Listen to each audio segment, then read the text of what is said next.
Today, a new and sobering warning from the Secretary of Homeland Security.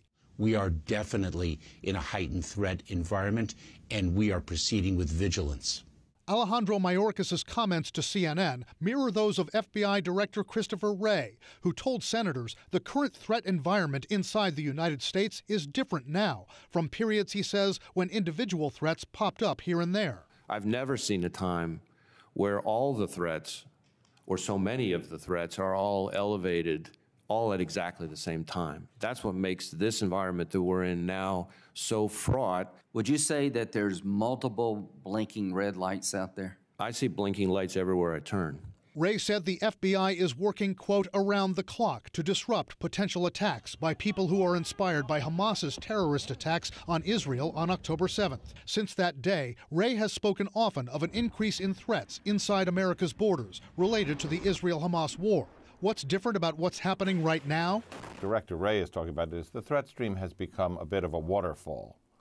You're seeing threats come from foreign terrorist organizations, ISIS and Al-Qaeda, domestic violent extremists. These are people who are following the propaganda coming from overseas who could be lone wolf attackers.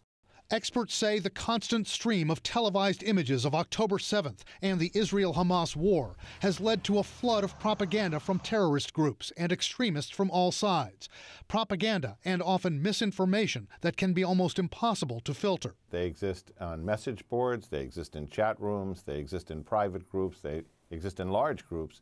And the spike in anti-Semitic and Islamophobic threats and attacks has been significant, from the wounding of 3 Palestinian college students in Vermont to a Cornell University student being charged with threatening to kill Jewish students. The greatest danger is that lone offender who may be isolated, may be ostracized, and who is reading these messages and saying, I could step out and do something. Analysts say the ongoing Israeli-Palestinian conflict, even before October 7th, has often been a touch point for hatred in the U.S.